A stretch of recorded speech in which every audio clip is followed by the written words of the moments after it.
Good morning, ladies and gentlemen. Let me begin with a simple truth. Your life doesn't get better by chance. It gets better by change. And change begins in the mind.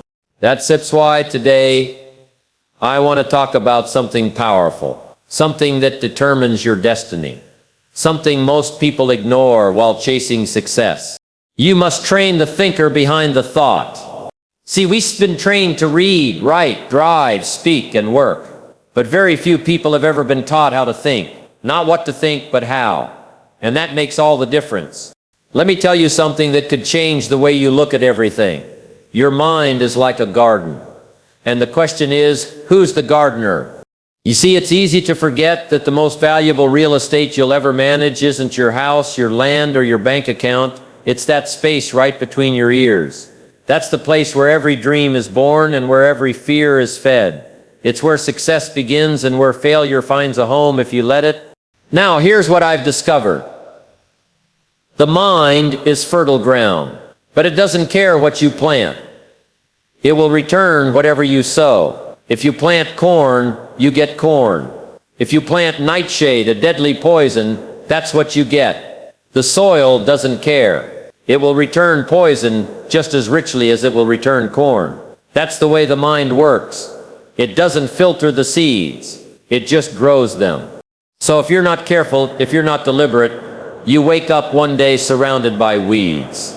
Weeds of worry, weeds of doubt, weeds of anger, resentment, excuses. And you wonder, how did this get here? I'll tell you how it came: by neglect. You didn't train the thinker. You didn't guard the gate. Jim Rohn used to say, stand guard at the door of your mind. That's a powerful principle, because not everything deserves a seat at the table of your thoughts. Not every opinion is valuable. Not every comment online is worth your peace. Not every story on the news belongs in your spirit. Some things are just weeds, and you've got to learn to spot them early and pull them out before they take root. Now you might say, but Jim, the world is so negative. And you're right. That's why training your mind is not a one-time decision. It's a daily discipline. You don't go to the gym once and expect to stay strong forever, do you? Same with your mind. You've got to condition it, strengthen it, clean it, shape it. Start with your morning. What's the first thing you let into your mind? Is it your phone? The news? Emails? Or is it a book, a journal, a quiet reflection? See, you're either feeding your garden or you're inviting the weeds in for breakfast. And just like any good gardener, you have to inspect your mind regularly. Walk around the rows of your thinking and ask, asterisk, is this thought helping me? Asterisk, is this belief growing me or shrinking me? Asterisk, did I plant this? Or did someone else drop it here? Take responsibility for the crop you're growing, because the harvest is coming. And here's the truth. You don't get the harvest you want. You get the harvest you planted. So if you're tired of stress, overwhelm, and regret, don't curse the soil. Don't blame the weather. Don't envy someone else's garden. Just go to work. Pull the weeds. Plant new seeds. Water them with discipline. Expose them to the sunlight of good ideas and fertilize them with action. And give it time, because growth isn't instant. You can't microwave a mindset. But if you stay consistent, keep training the thinker, keep guarding the gate, one day you'll look around and say, wow, this is a beautiful garden I've grown. A garden of confidence, of clarity, of purpose, of peace. And that, my friends, is the reward of the trained mind. Now, who sits ready to pick up the rake? Let me give you something to chew on. It's not what happens that determines your life. It's what you do about what happens. And that doing, it starts with how you think about what happens. Not the facts, not the headlines, not the data, but the interpretation. We live in the information age, no doubt. Information on demand, answers at our fingertips. We've got libraries in our pockets, but here's the trap. Access doesn't equal understanding. A trained thinker knows the difference. You see, anyone can Google a quote. Anyone can repeat a fact. But that's not wisdom. That's not transformation. That's just storage. The goal isn't to fill your mind, it's to sharpen it. It's not how much you know, it's how well you can turn knowledge into action. That's the real edge. And that edge, it's called interpretation. The trained thinker doesn't just ask, what is this? They ask, what does this mean for me? How does this connect to what I value, where I am going, and who I am becoming? That one question. What does this mean has made more millionaires than good luck ever has. Let me give you a simple example. Two people hear the same piece of news. A recession is coming. One panics, the other prepares. One sees a threat, the other sees opportunity. Same data, same reality, different interpretation. That's the difference between surviving and thriving. Now, why do some people interpret wisely while others get stuck? Because they've trained the thinker. They've built a system for making sense of life. They've taken time to pause, reflect, and question, not just consume. Most people are like sponges. They soak up everything and then drip all over the place. But the trained thinker is like a gold miner. They sift through the dirt to find the gold. They know that not everything is useful. Not every opinion is truth. Not every emotion deserves action. They sift and then they select. And that takes practice. You've got to slow down the process. Don't be so quick to react. Be quick to reflect.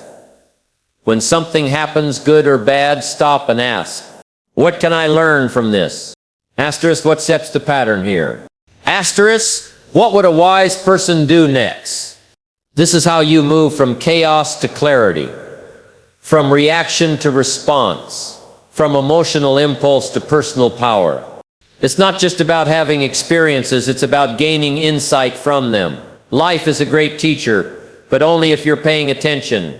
Some people go through the same year 10 times and call it a decade. Others go through 10 experiences, extract 10 lessons, and call it growth. That's the difference between memory and mastery.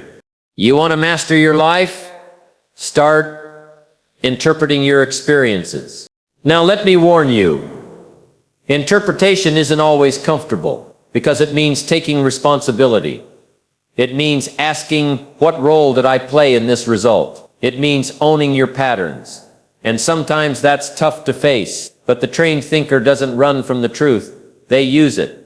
And let me tell you this, once you get this skill down, your confidence will explode. Why? Because you'll stop feeling like a victim of what happens. You'll start feeling like the architect of what's next. You'll no longer be a passenger in your life. You'll be the driver. So don't just collect quotes. Don't just nod along to wisdom. Don't just scroll for motivation. Think about what you're thinking about. Challenge your filters. Upgrade your questions. Interpret with intention. Because the world doesn't need more information. It needs more people who know how to use it. And that, my friend, is the work of a trained thinker. If I could give you one habit, one simple practice that would elevate your thinking, sharpen your decision making, and increase your results in every area of life, it would be this. Take time to reflect. Just a few minutes every day. Quiet, thoughtful, intentional reflection. But here's the problem, we're busy. Everyone's moving, running, hustling, climbing. People say, I don't have time to reflect. Well, let me ask you this. Do you have time to repeat mistakes? Because that's what you do when you skip reflection. You go right back into the same problems with the same thinking that created them in the first place. We live in a world obsessed with speed. But speed without direction is a disaster. A fast car is useless if you're headed off a cliff. That's why reflection is critical. It helps you check the map, adjust the course, understand the why behind the what. Jim Rohn said it best. Don said, just let the day go by. Let the day teach you something. You see, experience isn't the best teacher. Evaluated experience is some people live 10 years and learn nothing. Others live 1 year, reflect every day, and gain a decade's worth of wisdom. The difference? Reflection. You don't have to reflect for hours. You don't need a cabin in the woods or a journal with golden edges. You need just 10 to 15 minutes of honest conversation with yourself. You sit down maybe at the end of the day and you ask a few simple questions. Asterisk, what did I do well today? Asterisk, where did I fall short? Asterisk, what could I do differently tomorrow? That sits training the thinker. Reflection is like holding a mirror up to your mind. It helps you see what's working and what's not. It helps you connect dots you didn't even know existed while you were caught in the rush of doing.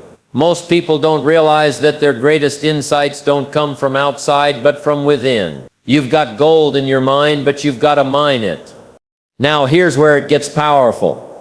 The more you reflect, the more patterns you start to see. You notice every time I skip my morning routine, my day gets chaotic, or I get drained after talking to that person. Why am I still giving them so much access? Or maybe when I took that risk last month, it worked out. I need to trust my instincts more. That kind of clarity. That's priceless. You don't need more hustle. You need more insight. Reflection also builds discipline. It's easy to talk about goals, but when you reflect, you're forced to ask, did I live what I said I valued today? That keeps you accountable. It keeps you grounded, and it keeps you honest. And let me tell you something else that protects your peace. When you take time to process your thoughts, emotions, and decisions, you become less reactive. You don't fly off the handle. You don't get overwhelmed by noise. You carry calm into chaos because you've trained your mind to pause before pressure. You become more aware, more deliberate, more present. Now imagine doing that every day. Imagine the kind of clarity you'd build in 30 days. Imagine who you'd become in 90. You wouldn't just be smarter, you'd be wiser. You wouldn't just be active, you'd be effective. But you've got to build the habit. Don't leave your days unreviewed. Don't go to bed without gathering the gold from your experience. So tonight, take a few minutes. Reflect, think, ask, learn, and tomorrow, do it again. That's how you grow. That's how you win. Not by accident, but by attention. Because when you reflect intentionally, you live intentionally. And that, my friends, is how you start to build a remarkable life. One day, one insight, one reflection at a time. One of the most important discoveries you'll ever make is this: your beliefs shape your life, not your circumstances, not your upbringing, not your job, your boss, or even your spouse. It's your beliefs, those deep internal scripts running quietly in the background that determine what you do, what you don't do, and ultimately who you become. Now the question is, where did those beliefs come from? Were they chosen or were they inherited? Were they built by design or absorbed by default? Let me tell you, most people are living inside a story they never wrote. They were handed beliefs by parents, teachers, the media, society, beliefs about money, success, relationships, health, worth, and they've never stopped to question them. They don't realize they're carrying around a mental operating system that was installed without their permission. But the trained thinker knows better. The trained thinker understands, if I want to change my life, I must first change my beliefs. You've got to upgrade your mindset, the same way you update your software. If your mind is running on an outdated system, full of fear, lack, limitation, don't expect new results. Don't expect to build a future with the same beliefs that built your past. Let me give you an example. One person believes, I'm not good with money. Guess what? They never save, never invest, never grow. Another believes, I can figure anything out. That person may start at the bottom, but they won't stay there. Why? Because belief drives behavior. Jim Rohn said you must constantly ask yourself, is this belief serving me or hurting me? That's powerful. Because if you don't question your beliefs, they become your limits. I once met a man who said, Jim, I can't get ahead because no one in my family ever did. And I told him that's a belief, not a fact. The past does not write your future unless you let it. What matters is not where you came from, but what you believe is possible going forward. So how do you change a belief? First, you become aware. Pay attention to the thoughts that run through your head when you're challenged, when you're trying something new, when you fail. Are those thoughts empowering or are they tearing you down? Next, you challenge them. Just because you believed something for 10 years doesn't make it true. Ask yourself, who told me this? What evidence do I really have? Is this universally true or just my perception? Then replace the old with the new. Install a stronger belief, not wishful thinking, but empowering truth. For example, I'm too old to start becomes it's never too late to grow. I always mess things up becomes every mistake brings me closer to mastery. You train your mind to speak a new language, the language of possibility. And here's the key: repetition. One new belief spoken once won't stick, but spoken daily, practiced consistently, backed by action, it takes root. Just like planting a seed in your mental garden, water it, feed it, protect it, and it will grow into a new reality. Don't underestimate the power of belief. Every great achievement, every book, every business, every breakthrough began as a thought someone believed in long enough to make real. That power is in you too, but you have to choose it. You have to train for it. So take some time today and ask yourself, what belief is holding me back and what new belief could set me free? Because once you upgrade your belief system, your life will begin to reflect that upgrade. You'll think better, act bolder, dream bigger, and the results, they'll follow your mindset every time. Believe different, and you live different. That's the truth, and that's the beginning of your next level. Let me share a lesson that changed my life, and it might just change yours too. You become like the people you spend the most time with. Simple, but powerful. And if you really let that sink in, it'll shift the way you live, the way you think, and the results you start getting. Jim Rohn famously said, you are the average of the 5 people you spend the most time with. Now some folks hear that and brush it off. They say, yeah, I've heard that before. But listen to me carefully. It's not just a catchy quote. It's a blueprint for your future. If you surround yourself with complainers, guess what? You'll become one of them. You'll pick up their language, their outlook, their excuses. If you spend time with people who are always broke, always bitter, always blaming, you'll start absorbing that energy. You'll start speaking their vocabulary. And before you know it, you'll start making decisions based on their limitations instead of your potential. That's why you've got to be intentional about who gets access to your mind. Because every conversation you have is either feeding your vision or starving it. It's either lifting your standards or lowering them. And let me be clear. This doesn't mean you cut everyone off and go live on a mountaintop. No. It means you elevate your associations. It means you start spending more time around people who think better, who dream bigger, who execute sharper, people who challenge you, not just cheer you, people who inspire growth, not gossip. The trained thinker doesn't just let anyone shape their mindset. They choose their environment the same way a sculptor chooses their tools, with care, with precision, and with purpose. Now maybe you're thinking, Jim, I don't know successful people. I'm not around high performers. I get it. I've been there too.